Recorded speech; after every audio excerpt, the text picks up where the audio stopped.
Okay guys, तो अब हम पढ़ने वाला है ग्रेविटेशन के बारे में। तो ग्रेविटेशन की अच्छी बात यह है कि ग्रेविटेशन, इलेक्ट्रोस्टैटिक्स, ये दो चैप्टर्स है, दोनों बड़े चैप्टर हैं। स्पेशली इलेक्ट्रोस्टैटिक्स एक काफ़ी बड़ा चैप्टर है।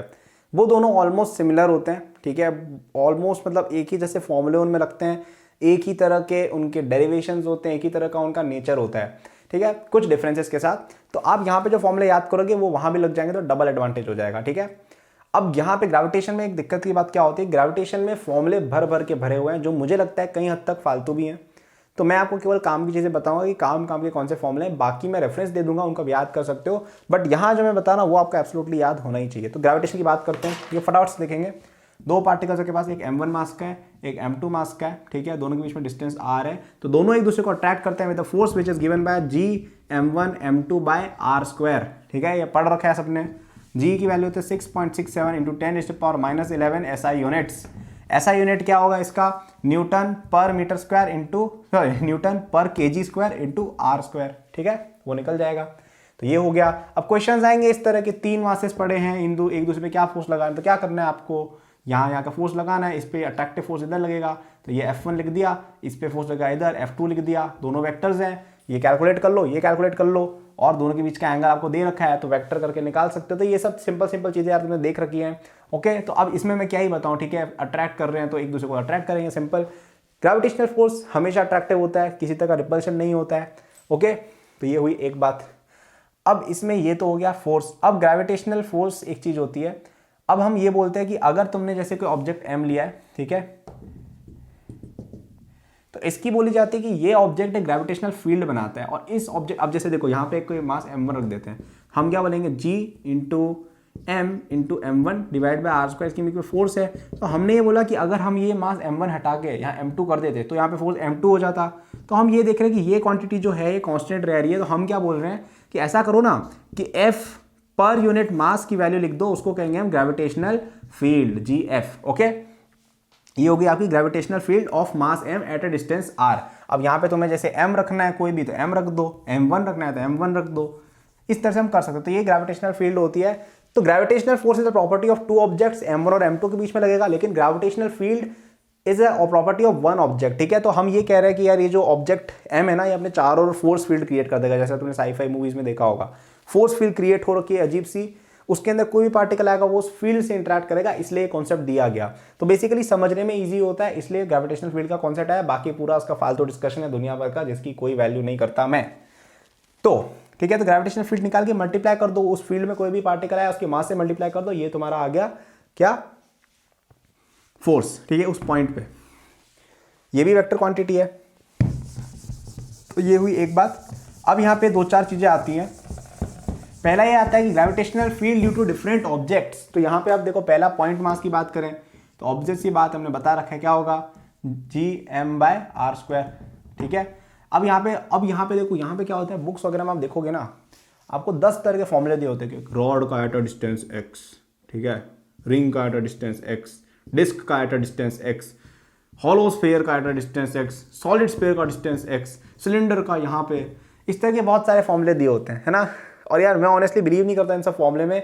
क्यों? क्योंकि बच्चों के साथ क्या होता है कि वो इन फॉर्मूलों के चक्कर में जाके फिजिक्स भूल जाते हैं अंडरनीथ, और क्वेश्चन करने में बाद में उनको दिक्कत होती है जब सच में एग्जाम में क्वेश्चन आएंगे। क्योंकि देखो, जेई वाले कभी भी क्वेश्चन पूछेंगे वो ये एक्सपेक्ट करके नहीं पूछेंगे कि बच्चे का फॉर्मूला आया था, डिस्क टॉस ने निकाल लिया। वो तुमसे जेन्युइन क्वेश्चन पूछते हैं। तो ये फॉर्मूला याद करो, बिल्कुल याद करो, मैं मना नहीं कर रहा हूँ, लेकिन ये बात की प्रायोरिटी होनी चाहिए। बच्चे क्या करते, देखो आपको ये सब फॉर्मूले पता है कब याद करना है, जब आपको 11-12 के सारे बेसिक चीजें याद हो जाए। मतलब ये सारी वीडियोस जो मैंने बताई ना 11th की, उसमें से एक भी डाउट तुम्हें नहीं रहना, उसके बाद ये फॉर्मूले याद करो, तब जाके तुम जेई निकाल पाओगे। अब इन फॉर्मूले में उसके बच्चे इंपॉर्टेंट चीजें भूल जाते हैं, तो इसलिए फॉर्मूले में मैं आपको इंपॉर्टेंट वाले बता दूंगा। बाकी आपको पढ़ने चाहिए एचसी वर्मा से, एचसी वर्मा में सारे डेरिवेशन भी दे रखे हैं, ठीक है। अब ये मैं इसलिए नहीं कह रहा हूँ यार, क्योंकि ऐसा नहीं है कि मैं तुम्हें बता नहीं सकता। मैं देखो, मेरे लिए देखो क्या है, मेरे को कुछ नहीं करना है, कैमरा बंद करना है, वहाँ पे एक बुक पढ़ी है, यहाँ से मैं नोट्स बना के तुम्हें दिखा दूंगा कि भाई ये फॉर्मूला याद कर लो, बट उसका कोई सेंस नहीं है। मैं ये चाहता हूँ तुम लोग जेईई में अच्छा करके आओ, और उसके लिए क्या इंपॉर्टेंट है कि इंपॉर्टेंट चीज़ों पे फोकस करना। ये चीज़ें इंपॉर्टेंट है, मैं बिल्कुल मना नहीं कर रहा हूँ, लेकिन ज़्यादा इंपॉर्टेंट है कि आप ये सब चीज़ें समझो। तो वो हम देखेंगे लास्ट में, ठीक है। मैं आपको बता दूंगा कहाँ से पढ़ना है, बट कुछ इंपॉर्टेंट ऑब्जेक्ट का अपन देख लेते हैं। जैसे पॉइंट ऑब्जेक्ट का डिस्टेंस यार ये होता है, अगर तुम्हारे पास एक हॉलो शेल है, ठीक है, जिसका रेडियस कुछ भी हो, जिसका रेडियस है a, तो outside the sphere at a distance R पे इसका G M by R square ही होता है और इसका मास एम है। इनसाइड की बात की जाए तो ग्रेविटेशनल फील्ड होती है 0, ठीक है, या इसको इलेक्ट्रिक फील्ड कह दो, वो 0, sorry gravitational field equal to 0 होती है इनसाइड द शेल, ठीक है, सिमेट्रिकली और यूनिफॉर्मली डिस्ट्रीब्यूटेड मास हो तो। अब ये अगर एक स्फीयर है तो बाहर का इतना ही रहेगा, अंदर क्या होगा, अंदर तुम्हें केवल अंदर का जो स्पेस शेल है उसका कंसिडर करना है, ठीक है। तो अंदर का कुछ ऐसा मामला हो जाता है, ठीक है, जी एम बाय रेडियस का क्यूब मल्टीप्लाइड बाय आर, ठीक है। तो अंदर से आप जाओगे ना तो आपका लीनियरली इंक्रीज होगा और उसके बाद आपका बाय आर का डिक्रीज होने लग जाता है। तो ये ग्राफ काफी पॉपुलर है कि ई विथ वर्सेस टू रेडियस। तो आप जब तक रेडियस तक नहीं पहुंचते हो ना तब देखो लीनियरली इंक्रीज हो रहा है, रेडियस पे पहुंचे तो G M by a square हो जाएगा, उसके बाद ये डीके होना शुरू करता है इस फॉर्मूले के अकॉर्डिंग। ओके, तो मैंने क्या क्या बताया, पॉइंट का बताया at a distance R G M by R square होता है, स्फेयर का सॉरी शेल का इनसाइड 0 फील्ड होता है, outside G M by R square होता है, सॉलिड यूनिफॉर्म स्फेयर का बाहर G M by R square ही होगा और इनसाइड हो जाएगा आपका G M by A cube multiplied by R, A is the radius. Okay, इसके अलावा हाँ, तो ये हुआ आपका ग्रेविटेशनल फील्ड। अब एक आता है ग्रेविटेशनल पोटेंशियल एनर्जी, ठीक है, जो अपन ने पहले भी देखी थी। तो मैंने आपको बताया था क्या, मैंने आपको बताया था, एक बार इस सबको हटाने दो यार।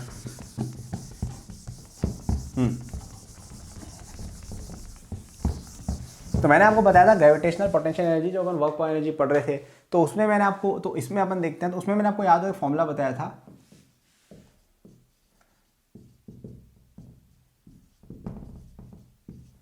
ठीक है। तो अपन यहाँ लगाते हैं, तो अपने पास F कितना है, minus G M by R cube into D are.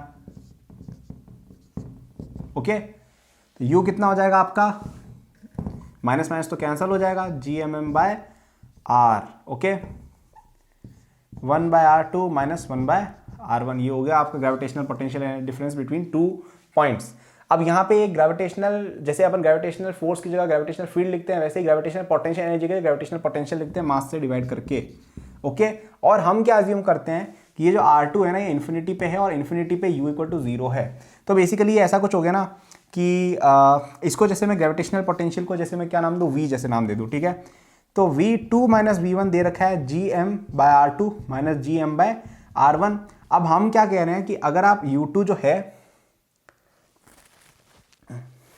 अगर आप U2 जो है उसको आप कह दो कि ये जो है ये इन्फिनिटी पे 0 होता है, ठीक है। तो आप इस तरह का कैलकुलेशन करोगे तो आपके पास आएगा कि U equal to minus G M by R. अब यहाँ पे प्लस माइनस का देखो थोड़ा लफड़ेबाजी होती है, वो क्यों होती है मैं बताता हूँ, क्योंकि ग्रेविटेशनल फोर्स हमेशा अट्रैक्टिव होता है। तो हम इसको बाय कन्वेंशन कह देते हैं कि इसकी जो ग्रेविटेशनल पोटेंशियल एसोसिएटेड हो नेगेटिव होता है। अब तुम साइन वाइन में पढ़ोगे ना तो तुम्हारा दिमाग उलझेगा केवल, बट इसको अपन ऐसे समझ सकते हैं कि जैसे कि ऑब्जेक्ट इन्फिनिटी पे है, ठीक है, इन्फिनिटी पे है तो ग्रेविटेशनल फोर्स उसे अट्रैक्ट करेगा और वो इधर आने की कोशिश करेगा, ठीक है। तो यहाँ पे उसकी एनर्जी अगर 0 थी टोटल, क्योंकि ना मूव कर रहा था ना पोटेंशियल एनर्जी 0 मान ली, और अगर इधर आएगा तो एनर्जी तो कंजर्व रहनी चाहिए, तो वहाँ पे अगर 0 थी तो यहाँ भी 0 होनी चाहिए। अब यहाँ पे तो ये मूव कर रहा है इधर, तो कुछ काइनेटिक एनर्जी होगी तो हाफ एम बी स्क्वायर, वो तो पॉजिटिव होती है। तो अब हमें 0 equal to something positive plus U करना है, तो U की वैल्यू ऑफकोर्स नेगेटिव होगी, और U की वैल्यू नेगेटिव होगी तो ग्रेविटेशनल पोटेंशियल भी नेगेटिव होगा। तो अपन इसको लिख देते हैं V equal to minus G M by R. Okay, gravitational potential. अब ग्रेविटेशनल पोटेंशियल भी डिफरेंट ऑब्जेक्ट्स का होता है अलग अलग। तो पॉइंट ऑब्जेक्ट का मैंने बता दिया, पॉइंट ऑब्जेक्ट कोई है तो उसका क्या होगा, V equal to minus G M by are.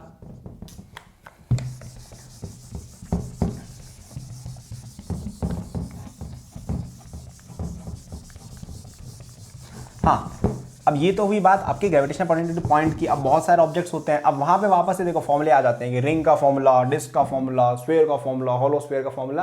तो यार वो सब बहुत कॉम्प्लिकेटेड हो जाता है मेरे अकॉर्डिंग, फालतू के फॉर्मूले आ जाते हैं। अगर आप ऐसे फॉर्मूले याद करने लग गए ना तो आपके ग्रेविटेशन चैप्टर में 25-30 फॉर्मूले हो जाएंगे, जबकि मैं जो कह रहा हूँ उसके अकॉर्डिंग केवल 3-4 फॉर्मूले हैं, ठीक है।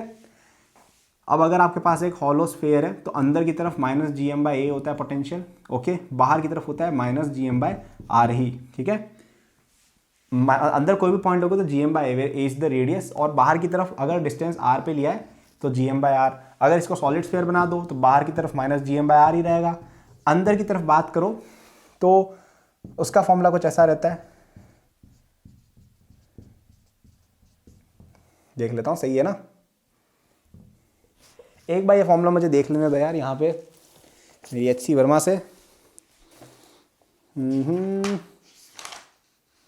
मैंने gm/2a³ यहाँ 2 आएगा, बाकी सब सही है, ठीक है।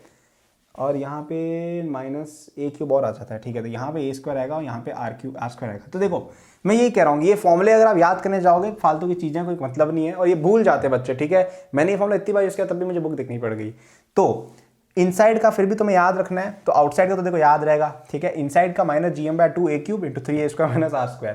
तो इसमें सेंटर पे एक स्पेशल केस बनता है, r = 0 डालोगे तो -gm/2a आ जाता है, 3gm/2a of a sphere, solid sphere, ठीक है। बाकी सब बहुत सारे फॉर्मूले, इससे भी गंदे गंदे फॉर्मूले आते हैं, उसमें cos थीटा sin थीटा भी घुसते हैं, तो यार वो तुम्हारी हिम्मत है तो याद करो। बाकी मैं तो इसके लिए भी मना करूंगा, ये याद रख लो, ये याद रख लो, ये याद रख लो और ये याद रख लो, बस बहुत है, ओके। तो ये तो हुआ आपका gravitational energy, gravitational potential. Recap कराता हूँ क्या हुआ है। मैंने बताया ग्रेविटेशनल फोर्स लगता है gm/r²। ग्रेविटेशनल फील्ड हम डिफाइन करते हैं कि पर यूनिट मास कितना फोर्स लगेगा, तो gm/r² हो जाती है फॉर अ पॉइंट पार्टिकल। मैंने आपको डिफरेंट डिफरेंट ऑब्जेक्ट्स के लिए बताया, स्फेयर के लिए बताया, हॉलो स्फेयर के लिए बताया, बस, ठीक है। फिर हमने बात की ग्रेविटेशनल पोटेंशियल एनर्जी की। हमने बोला कि gm/r² उसको लिखा जाता है, okay, -gmm/r different do objects अगर हैं हमारे पास। फिर हमने बोला कि उसको भी अगर पर यूनिट मास बोल दे तो वो हो जाती है अभी ग्रेविटेशनल पोटेंशियल। हमने बोला कि gravitational potential energy as well as gravitational potential at infinity is equal to 0। उसके बेस पे हमें फॉर्मूला मिल गया कि for a point particle gravitational potential is given by gm/r का नेगेटिव। फिर हमने और भी ऑब्जेक्ट्स का देखा, ये तो वो हम याद रख सकते हैं, ओके। तो ये तो बात होगी अपनी ग्रेविटेशनल पोटेंशियल की। अब बात करते हैं कि अब भैया आपने तो बोला था mgh होता है, तो बात करते हैं यार mgh कहाँ से आया, वो भी बता देते हैं तुम्हें।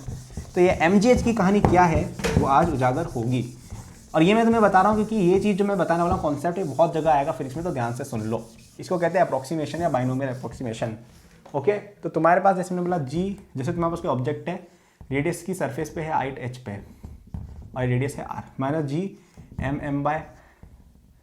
-gmm/r बोला हमने, इसको हम ऐसा लिख सकते हैं -gmm/R+h, ठीक है। इसको ऐसे लिख सकते हैं,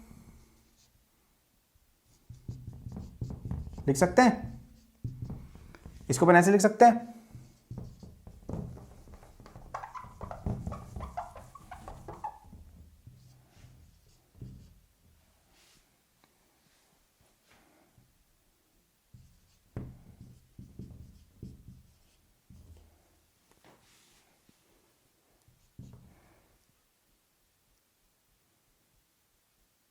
गड़बड़ होगी क्या कोई। तो ये हो जाएगा आपका mg,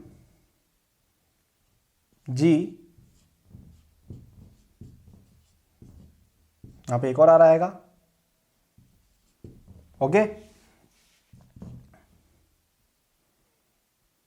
वापस देखते हैं, मैंने ग्रेजुएशन में गलती कर दी। तो मैंने ये बोला कि अगर आप एक, हाँ अच्छा ठीक है समझ गया मैं। तो तुम्हारी यहाँ पे पोटेंशियल एनर्जी कितनी थी और यहाँ पे पोटेंशियल एनर्जी कितनी थी, तो का डिफरेंस लेना है। तो हम पहले निकाल रहे हैं कि u ऑफ h कितनी है, तो u ऑफ h इतनी आ गई, ठीक है। तो ये कितनी आ गई, mg × 1 - h/r × r, ओके। अब अगर अपन h को 0 कर दें तो अपने पास कितनी रहेगी ये mgr, ठीक है। तो u at height h minus u at radius of earth, ठीक है।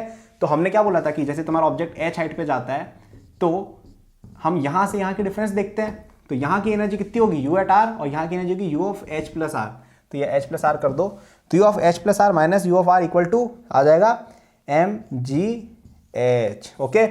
अब यहाँ पे प्लस माइनस का भी देख लेना, ऊपर जाओगे तो ऑफकोर्स ही बात है कि तुम्हारा रेडियस कम हो रहा है। हाँ यहाँ पे नेगेटिव एक ऑलरेडी था, तो यहाँ पे एक और नेगेटिव आएगा, तो ये mgh आ जाता है कुल मिला के, ऐसा कुछ। अब आप बोलोगे कि भैया ये क्या कर दिया आपने, तो यहाँ पे एक बाइनोमियल अप्रोक्सीमेशन होती है जो ये कहती है, बाइनोमियल थ्योरम मैं बता दूंगा, ठीक है, equal to 1 - h/r if h is very very small than r। अब अर्थ का रेडियस जो होता है ना वो 6000 किलोमीटर आसपास होता है, 3-4 हज़ार किलोमीटर, जो भी है डायमीटर जो भी कहो तुम, 6000 किलोमीटर होता है। तो अब तुम कितना ऊपर चला जाओगे, 2-3 मीटर, तो वो तो बहुत स्मॉल है ना, तो इसलिए हम mgh लिख देते हैं। तो ये डेरिवेशन हो गया इसका।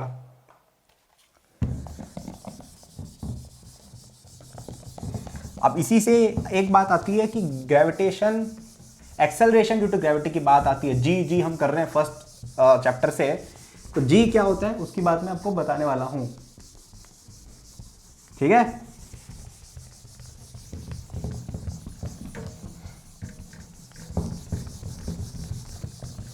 भाई ये मेरे बोर्ड को क्या हो गया पता नहीं, बट एनीवेज हम बात करते हैं जी की। अरे भाई क्यों बेइज्जती करा रहे हैं मेरे बच्चों के सामने। हाँ, तो जैसे तुमने एक्सेलरेशन ग्रेविटी लिखी तो हमने बताया कि एक्सेलरेशन ग्रेविटी क्या होती है, फोर्स पर यूनिट मास, तो ग्रेविटेशनल फील्ड ही होगी एक तरह से, फॉर्मूला था Gm/r²। अब अगर तुम थोड़ा सा डिस्टेंस ऊपर गए अर्थ के तो क्या हो जाएगा ये Gm/r+h², ठीक है, जिसको हम लिख सकते हैं Gm/r² into 1+h/r² equal to Gm/r²। Approximately अगर h छोटा है 1 - 2h/r, ठीक है, ये याद रख सकते हो। ये बेसिकली ये हो गया कि अगर तुम h डिस्टेंस पे ऊपर जाते हो तो तुम्हारी ग्रेविटेशनल फील्ड कम होती है। ओके, अप्रॉक्सीमेट फॉर्मूला है ये। अगर तुम धरती के अंदर घुस गए, ठीक है, धरती के अंदर अगर घुस गए तो केवल जो अंदर वाला मास है वो लगाएगा फोर्स, ठीक है, तो अंदर वाले फोर्स का अपन निकालते हैं।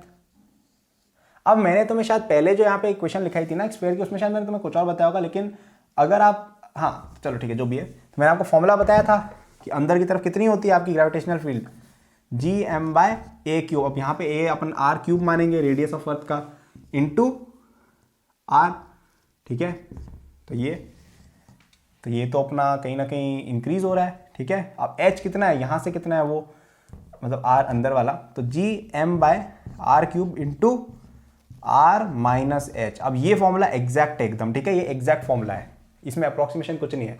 तो हमने ये देखा कि ग्रेविटेशनल फील्ड जो है अर्थ की, वो ऊपर जाओ कि नीचे जाओ हमेशा कम ही होगी। तो ये याद रखना है कि मैक्सिमम ग्रेविटेशनल फील्ड या एक्सेलरेशन ग्रेविटी होती है एट द रेडियस ऑफ अर्थ। तो ये एक और चीज आती है।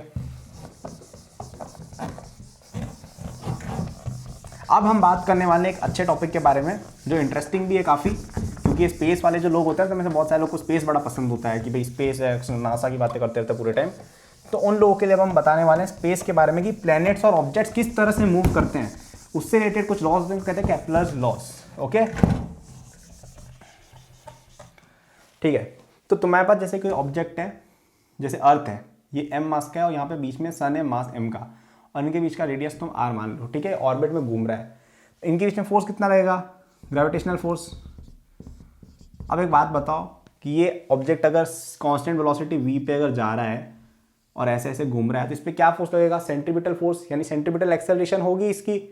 तो हमें क्या करना है, F = ma, F लग रहा है इसका इतना, m है इसका इतना, और एक्सेलरेशन कितनी है, सेंट्रीपिटल एक्सेलरेशन, तो लिख दो। तो इससे तुम्हारे पास v कितना आ जाएगा, √Gm/r। अब इसका हाफ mv² कर दो तो काइनेटिक एनर्जी ऑफ प्लैनेट आ जाएगी। अब इसमें -g, अब इस पूरे सिस्टम की एनर्जी अगर अपन लिखे ना, ये potential energy plus half mv², तो ये अपनी क्या आ गई, total energy of the system आ गई। ओके, ये आपकी एनर्जी ऑफ द प्लैनेट हो गई। ओके, अब यहाँ पे कुछ इस तरह की बातें होती हैं कि ये जो एनर्जी है पूरे सिस्टम की है। ओके, तो बोल देंगे ठीक है भाई सिस्टम की है, जो भी कहो। अब यहाँ पे एक और बात ये होती है कि ये दोनों जो ऑब्जेक्ट्स होते हैं ना, m और m, ये दोनों इसके अराउंड नहीं घूमते, इनके सेंटर ऑफ मास के थ्रू घूमते हैं। तो अगर इसका सेंटर ऑफ मास है तो ये ऐसे जा रहा होगा और ये ऐसे जा रहा होगा, ठीक है। तो ऐसा भी होता है, याद रखना है। तो कभी कभी क्या होता है कि अब देखो ये जो ऑब्जेक्ट है ना, ये मूव कर रहा है लेकिन इतना कम कर रहा है कि काइनेटिक एनर्जी नेग्लिजिबल हो जाती है। तो कभी कभी क्वेश्चन में क्या होगा कि दो ऑब्जेक्ट मास m के एक दूसरे की तरफ एक दूसरे के साथ रोटेट हो रहे होंगे, तो यहाँ पे हमें क्या करना है, इनका सेंटर ऑफ मास लेना है, उसके अबाउट रोटेशन कर देनी है। तो दोनों एक दूसरे के फिर खिलाफ ऐसे मूव हो रहे होंगे बेसिकली। तो इसको बाइनरी स्टार कहते हैं। जैसे इस पे जे में क्वेश्चन भी आ चुका है। तो ये याद रखना है कभी भी दो प्लैनेट्स या दो स्टार्स एक दूसरे के अराउंड सर्कल जब हो रहे होते हैं ना, तो एक दूसरे के सेंटर ऑफ मास के अबाउट होते हैं। तो अब आप बोलोगे कि भैया यार तो सन तो अपना फिक्स रहता है, तो वो क्यों रहता है कि सन का मास बहुत बहुत ज़्यादा बड़ा है अर्थ के कंपैरिजन में, तो इसलिए ये एसेंशियली अब इनके भी सेंटर ऑफ मास के थ्रू ही लगता है, लेकिन इसका जो सेंटर ऑफ मास है ना, वो ऑलमोस्ट सन के सेंटर ऑफ मास के अंदर ही आ जाता है, मतलब उसके आसपास ही होता है। तो आप बेसिकली ये कह सकते हो कि सन के अराउंड ही रोटेट कर रहा है। ये वाली जो चीज़ है ना, ये केवल तब लगानी जब दोनों बॉडीज का मास सिमिलर हो, कि m और 2m है, m और 3m है, ऐसा। तो अपन जैसे ये क्वेश्चन कर लेते हैं, ठीक है। तो ये बाइनरी स्टार सिस्टम एक, ठीक है। बाइनरी स्टार में क्या होता है कि दो ऐसे स्टार होते हैं, वो एक दूसरे के अराउंड सर्कल लगा रहे होते हैं। तो मैंने क्या बताया कि इनका सेंटर ऑफ मास देखो, उसके अराउंड सर्कलिंग होगी इनकी। तो इनके बीच में डिस्टेंस कितना है, 2r। तो Gmm/2r² इक्वल टू, इस पे जैसे फोर्स देखे तो mv²/r, रेडियस तो r है, तो इससे v निकाल लो, सब कुछ आ जाएगा। तो ये एक चीज़ हो गई। अब एक चीज़ होती है टाइम पीरियड। तो देखो भाई, तुम्हारा जो ऑब्जेक्ट है वो इतनी स्पीड से जा रहा है, और अगर इसको एक साल क्या होता है कि यहां से घूम के वापस कब आएगा, ये होता है 1 ईयर। ओके, तो 1 ईयर कंप्लीट करने में जो टाइम लगता है उसको कहते हैं टाइम पीरियड। तो टाइम पीरियड क्या होगा आपका, डिस्टेंस अपॉन स्पीड। डिस्टेंस कितना ट्रैवल करना है, 2πr, स्पीड अपने निकाल रखी है। तो इसको तुम यहाँ पे डालोगे तो तुम्हारे पास आएगा t² प्रोपोर्शनल टू r³। ठीक है, इसको यहाँ डालना, तो t² करोगे ना तो r³ के प्रोपोर्शनल आ जाता है, बाकी सब पाई gm ये सब तो रहेगा।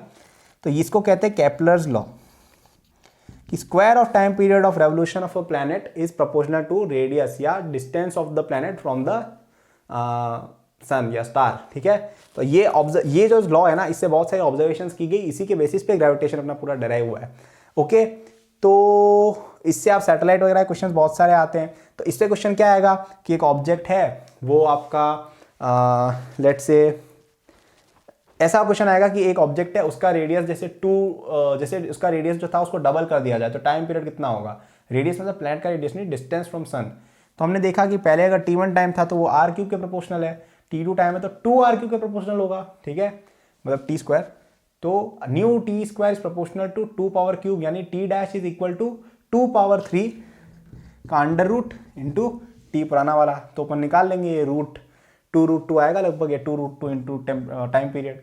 तो ये सब छोटा क्वेश्चन अपन कर सकते हैं, सिंपल। ठीक है, तो आई डोंट थिंक और कुछ है बताने का, मैं देख लेता हूँ कुछ बचा हो तो। ठीक है, कुछ और, हाँ एक देख लेते हैं अपन, escape velocity of black holes. ये रह जाता है, अच्छा टॉपिक है ये। ब्लैक होल में इंटरेस्ट है भाई सब लोग को, इंटरस्टेलर देखी होगी तुम लोग ने, फिल्में तो देखते हो तुम लोग बहुत सारी, है ना। तो ब्लैक होल और एस्केप वेलोसिटी क्या होती है। तो अगर हम ऐसा करें कि हम अर्थ से एक छक्का देखा है तुमने, सचिन या धोनी मारता है छक्का एकदम, आजकल तुम लोग तो विराट को फॉलो करते हो, हम लोग तो धोनी और सचिन को देखते थे। तो वो लोग ऐसे छक्का मारते हैं तो ऐसे जाता है बाहर। तो कभी तुमने ऐसा सोचा है कि यार कभी ऐसा छक्का मार देते तो धोनी जो है चांद पे चला जाए या पूरी दुनिया फाड़ के बाहर चला जाए, उसको कहते हैं एस्केप वेलोसिटी। तो हम निकालते हैं कि धोनी को कितना जोर से छक्का मारना है कि वो बाहर चला जाए, यूनिवर्स को एस्केप कर जाए। तो आपका ऑब्जेक्ट जैसे अर्थ पे है तो उसकी एनर्जी अगर हमने ½ mv² दी काइनेटिक और माइनस Gm/R इसकी ओरिजिनली है, हमने इसको इतना जोर से फेंका कि इन्फिनिटी पे चला गया। ठीक है, और इन्फिनिटी पे जाके रुक गया। ठीक है, मतलब तुम अगर इन्फिनिटी पे जाके उसको रोक दोगे तो भी काम बन गया। तो यहाँ पे v = 0 है और u कितना होता है, 0 होता है, इक्वल टू 0 + 0। इससे कितना आ गया आपका, r हो जाएगा आपका, सॉरी v आ जाएगा आपका कितना, √2 Gm/R। इसको निकालते हैं तो ये आता है 13.2 या 11.6 किलोमीटर पर सेकेंड, ये स्पीड आती है कैलकुलेशन करने में। ओके, अब ये वापस याद करने की चीज़ है, याद करने की चीज़ों से मुझे नफरत होती है, मैं याद नहीं रखता। इनऑर्गेनिक याद करनी है, बाकी कुछ याद नहीं रखना है फिजिक्स में। ठीक है, तो ये कैलकुलेट कर सकते हो, बट ठीक है हल्का फुल्का याद रखो कि 11.6 किलोमीटर पर सेकेंड होती है। ओके, समझ में आ गया। तो हमने क्या किया, हमने एक ऑब्जेक्ट को इतनी स्पीड से फेंका कि इसकी काइनेटिक एनर्जी और पोटेंशियल एनर्जी 0 होगी फाइनल इन्फिनिटी पे जाके। तो हमने फिर v निकाल लिया, इतना आ गया। तो धोनी अगर 11.6 किलोमीटर पर सेकंड की स्पीड से डालेगा ना शॉट, तब जाके वो बाहर जाएगी यूनिवर्स के। ओके, अब एक होता है ब्लैक होल। ठीक है, तो एक चीज़ हम पढ़ेंगे बाद में फ्यूचर में कि अगर ये जो स्पीड है escape velocity from a planet या फ्रॉम अ स्टार, अगर ये c से ज़्यादा हो जाए, c क्या है, स्पीड ऑफ लाइट जो होती है 3 × 10⁸ मीटर पर सेकेंड। अगर ये स्पीड ऑफ लाइट से ज़्यादा हो जाए ना, इसका क्या मतलब है कि ऐसे कोई ऑब्जेक्ट है ही नहीं जिसके अंदर इतना दम हो कि वो इस चीज़ से एस्केप कर पाए। क्यों, क्योंकि आपका कोई भी वेलोसिटी होता है ना, वो कभी भी स्पीड ऑफ लाइट से ज़्यादा हो ही नहीं सकता। ठीक है, ये एक फैक्ट है, आइंस्टाइन जी ने प्रूव किया था ये 1905 में। ओके, तो हमने क्या देखा कि अगर तुम्हारी escape velocity speed of light से ही ज़्यादा आ रही है कैलकुलेशन करने पर, इसका मतलब है कि तुम्हारा पार्टिकल एस्केप नहीं कर सकता है, उसको कहते हैं ब्लैक होल। ऐसे ऑब्जेक्ट में ब्लैक होल हो जाता है, उसमें लाइट तक एस्केप नहीं कर पाती, क्योंकि लाइट की तो ये स्पीड है ना। अब ये कैसे एस्केप करोगे तुम इसको, तो ये चीज़ होती है ब्लैक होल। इसका रेडियस तुम निकालोगे ना तो बहुत छोटे छोटे आते हैं, मतलब सन का जैसे तुम निकालोगे तो mm या सेंटीमीटर में आएगा। तो अगर तुम सन को 1 mm का बना दो ना, तब वो ब्लैक होल बन जाएगा। तो सोचो भाई कितनी खतरनाक चीज़ें हैं ये। ठीक है, तो चलो यार ग्रेविटेशन पे अपन पैक लगाते हैं यहीं पे। तो हमने क्या क्या पढ़ा, सबसे पहले हमने देखा ग्रेविटेशनल फोर्स क्या होता है, फिर हमने देखा ग्रेविटेशनल फील्ड क्या होती है, फिर हमने gravitational field of certain objects देखी। अब मैंने वहाँ पे तुम्हें बहुत सारे ऑब्जेक्ट्स की बताई नहीं है, तो अगर तुम्हें ऑब्जेक्ट्स की जाननी है तो HC वर्मा बुक के अंदर बहुत अच्छे से उनकी लिस्ट बना रखी है, प्रूफ भी निकाल रखे हैं। अब मेरे लिए यहाँ पे लिखना कोई बहुत बड़ी बात नहीं है, मैं लिख दूँ या मैं PDF अटैच कर दूँ, 2 मिनट लगते हैं। बट उसके चक्कर में आप ये सब चीज़ें फिर याद नहीं रखोगे कि अब ब्लैक होल क्या होता है, एस्केप वेलोसिटी क्या होती है, सैटेलाइट का कैसे करते हैं कैलकुलेशन, वो सब तुम फिर देखोगे नहीं। इसलिए मैं यहाँ पे लिख नहीं रहा हूँ। मैं चाहता हूँ तुम लोग खुद HCF खोल के देखो, जब तुम्हें ये समझ में आ जाए फिर, और उसमें डेरिवेशन वगैरह देखो अगर तुम्हारे पास टाइम है तो। टाइम नहीं है तो इतना याद कर लो बहुत है, फॉर्मूले कहाँ रट करते रहोगे, है ना। फॉर्मूले देखने तो उस बुक में दिए हुए हैं, बाकी इंपॉर्टेंट चीज़ें मैंने बता दी, पॉइंट का बता दिया, स्फीयर का बता दिया, हॉलोस्फीयर का बता दिया, इससे ज़्यादा यूजुअली काम नहीं आता है। ओके, फिर हमने देखा ग्रेविटेशनल पोटेंशियल एनर्जी के बारे में, ग्रेविटेशनल पोटेंशियल के बारे में, उसके भी सिमिलर फॉर्मूले मैंने बताया आपको। ओके, और ये तो हमेशा रहता ही है आपका कि F = -du/dr, ये भी बताया मैंने आपको। ये तो वर्क पर एनर्जी में ही बता दिया था हमने, है ना। तो अब यहाँ पे एक ऐसा भी आता है कि E = -dv/dr भी हो जाए, ठीक है, ये भी याद रखेंगे। यहाँ पे तो क्या मास से डिवाइड के ही आ गया, ठीक है। तो gravitational field = minus derivative of gravitational potential, ये भी याद रख सकते हो। ओके, इसके बाद हमने देखा सैटेलाइट्स के बारे में। सैटेलाइट्स का हमने टाइम पीरियड निकाला, केपलर्स लॉ है अपने पास। ओके, फिर हमने देखा कि एस्केप वेलोसिटी क्या होता है, फिर हमने देखा ब्लैक होल क्या होता है। तो इस चैप्टर में फॉर्मूले हैं बहुत सारे, कॉन्सेप्ट्स ज़्यादा नहीं है, केवल ग्रेविटेशनल पोटेंशियल और फील्ड है, और कुछ खास है नहीं, और फॉर्मूले भर भर के भरे हैं। तो फॉर्मूले याद कौन कौन से रखने, ग्रेविटेशनल फोर्स का याद रखो, ग्रेविटेशनल फील्ड का याद रखो, स्फीयर का और पॉइंट मास का याद रखो, ये चीज़ याद रख सकते हो, V of orbiting, escape velocity का फॉर्मूला याद रख सकते हो, ठीक है। ये फैक्ट याद रख सकते हो कि T² = r³। बाकी तो मुझे नहीं लगता कि बहुत ज़्यादा ज़रूरत है इस चीज़ में फॉर्मूले याद रखने की, लेकिन बच्चे याद रखते हैं 30 से 40 फॉर्मूले। 30 से 40 फॉर्मूले याद रखने से अच्छा है कि इन 4-5 फॉर्मूलों के बेसिस पे क्वेश्चंस लगाओ। 100 क्वेश्चंस लगाओगे ना तो अपने आप ये चीज़ें तुम्हें याद हो जाएंगी, और फिर तुम्हें याद करने की जरूरत ही नहीं पड़ेगी ऐसा। तो यही है, ग्रेविटेशन यहाँ थोड़ा सा प्रैक्टिस मांगता है। क्यों?